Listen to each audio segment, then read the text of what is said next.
Biarkanlah keduanya tumbuh bersama sampai waktu menuai. Bapak, Ibu, dan saudara-saudari yang terkasih, menarik merenungkan sabda Tuhan hari ini.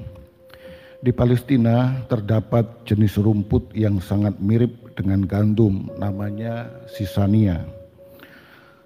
Akarnya meliliti akar gandum. Kalau rumput itu dicabut, maka gandum juga akan ikut tercabut. Kala musim panen, sisania itu dapat dikenal karena bijinya hitam dan beracun. Kali ini, saudara-saudari, Yesus mengumpamakan kerajaan surga ibarat penabur yang menaburkan benih yang baik. Namun, waktu malam, musuh penabur itu menaburkan benih lalang. Tuannya hanya menaburkan benih yang baik, para hamba Tuhan izin untuk sedini mungkin mencabut lalang agar pertumbuhan gandum tidak terganggu. Jawaban tuan ladang itu wujudkan, jangan, sebab mungkin gandum itu ikut tercabut pada waktu kamu mencabut lalang itu. Biarkanlah keduanya tumbuh bersama sampai waktu menuai. Saudara-saudari yang terkasih, Tuan yang empunya ladang itu ialah Yesus sendiri. Ladangnya adalah dunia. Pada siang hari, Yesus menaburkan benih yang baik, dan itu adalah Injil, kabar gembira dalam hati manusia. Pekerjaannya adalah karya dalam terang. Pada malam hari, iblis atau setan musuh Yesus menaburkan benih lalang, dan itu adalah kejahatan. Pekerjaan iblis adalah perbuatan dalam kegelapan. Panenan gandum melukiskan orang yang menerima firman dengan sukacita dan menghasilkan buah. Merekalah yang dinamai anak-anak kerajaan. Sedangkan lalang yang diberkas adalah lukisan bagi anak-anak kejahatan. Saudara-saudari yang terkasih, kesabaran pemilik ladang dikontraskan dengan sikap tergesa-gesa para hamba. Sikap para hamba ini melambangkan kecenderungan manusia untuk menempuh jalan pintas. Menghadapi kesulitan dan kejahatan, kita bertanya, apakah Tuhan tidak campur tangan dengan tindakan yang tegas? Mengapa Dia tidak membinasakan orang-orang jahat? Mengapa para lawan justru tampak berkembang dan jaya? Dan mungkin masih banyak pertanyaan serupa. Saudara-saudari yang terkasih, seperti para hamba itu, kita ingin segera bertindak mencabuti lalang. Tetapi Tuhan memberi jawaban lain. Biarkanlah mereka tumbuh bersama. Tuhan, saudara-saudari, rupanya selalu sabar terhadap manusia. Ia selalu membuka pintu pertobatan. Penginjil hendak menunjukkan perlunya kesabaran dalam kehidupan ini.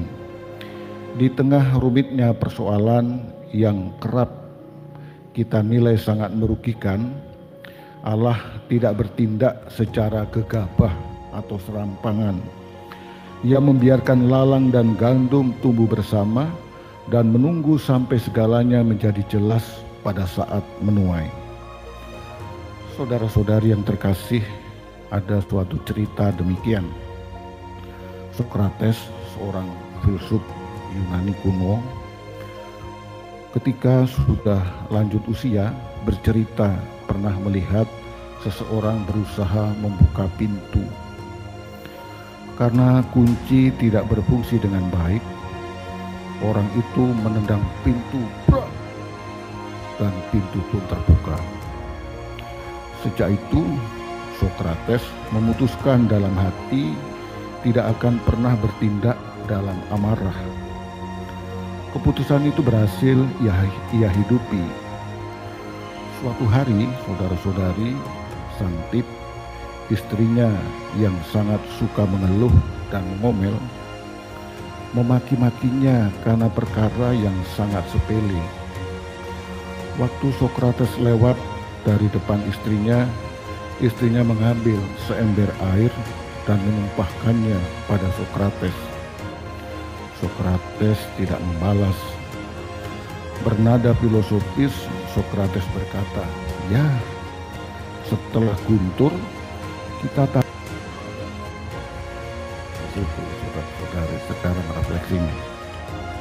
Saudara-saudari yang terkasih, menyadari kelemahan, semestinya kita tidak pantas lagi mengemis kesabaran Tuhan.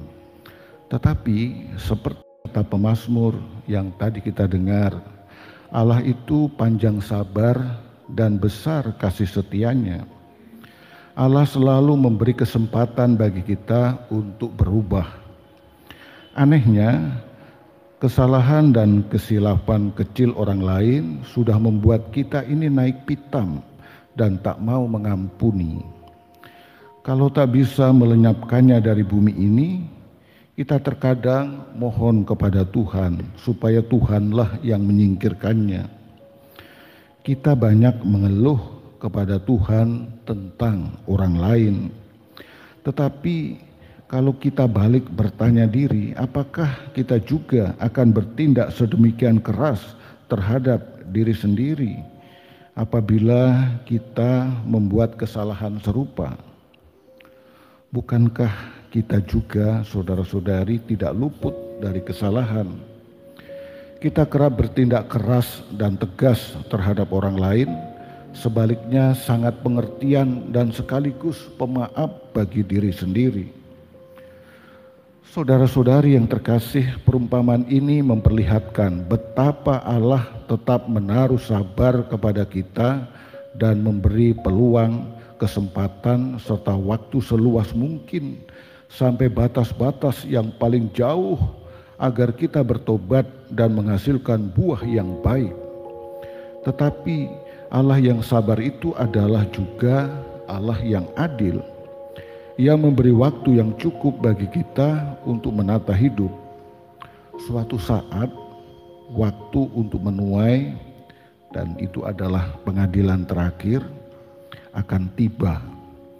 Pada saat itu rumput akan dicabut dan dibakar. Allah tidak pernah toleran dengan segala kejahatan. Kendati Allah tidak pernah tergesa-gesa untuk bertindak, itu bukan berarti bahwa untuk selamanya akan dibiarkan demikian. Saudara-saudari yang terkasih, penulis kitab kebijaksanaan yang tadi kita dengar dalam bacaan pertama menolong kita semua untuk memahami kesabaran dan kemurahan hati Allah. Engkau penguasa yang kuat mengadili dengan belas kasihan dan dengan sangat hati-hati memperlakukan kami. Sebab kalau mau engkau dapat juga, dengan berlaku demikian engkau mengajar umatmu bahwa orang benar harus sayang akan manusia. Anak-anakmu kau berikan harapan yang baik ini. Kau berikan kesempatan untuk bertobat bila mereka berdosa. Demikian saudara-saudari tadi ditandaskan. Dengan bertindak dan mengadili, Allah tidak terutama menerapkan prinsip keadilan, tetapi prinsip cinta kasih. Baginya kasih adalah hukum tertinggi. Bila Allah telah memperlakukan kita dengan kelembutan dan belas kasih, dengan hati-hati dan tidak gegabah, kita juga diundang bersedia meniru jalan yang ditempuh Allah sendiri. Saudara-saudari yang terkasih, ketika Yesus dan para murid ditolak oleh orang Samaria, dua muridnya meminta supaya mendatangkan hujan api supaya hangus terbakar. Yesus menegur mereka dengan keras. Kita ini kerap terlalu menuntut agar keadilan seperti yang kita pikirkan itu diterapkan. Kita memandang orang lain sebagai ilalang yang tak berguna. Kesabaran dan kerahiman sering menjadi skandal bagi kita.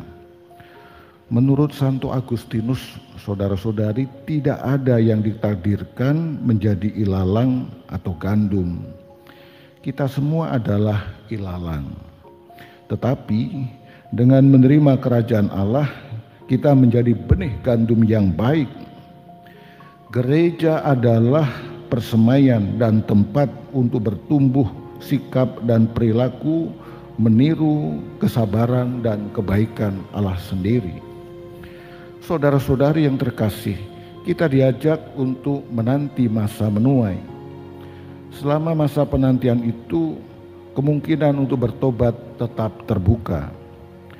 Pada masa tuaian, bukan para hamba itu yang menuai, tetapi para malaikat Allah, sebab Allah saja yang tahu hati dan pikiran manusia. Kita diharapkan menjadi insan yang sabar dan rendah hati, seraya menyadari bahwa kita juga bisa menjadi skandal dan sandung bagi orang lain. Kita mesti sadar bahwa dalam diri kita ada benih ilalang dan juga benih gandum. Kemahakuasaan dan keadilan Allah itu tampak dalam pengadilannya yang didasarkan pada belas kasihan. Saudara-saudari yang terkasih, orang benar dan bijaksana adalah mereka yang sabar dan sayang pada manusia lepas dari baik buruk perilakunya. Kesabaran itu membuka jalan pertobatan. Dan inilah yang paling dikehendaki Allah, yakni kembalinya si anak yang hilang. Jika Tuhan tetap sabar kepada kita, kita yang menamakan diri sebagai pengikut Kristus, kiranya juga menjadi insan yang sabar, bisa menahan diri, dan menyadari bahwa diri kita juga adalah makhluk yang rapuh dan yang hanya menantikan belas kasih Tuhan sendiri.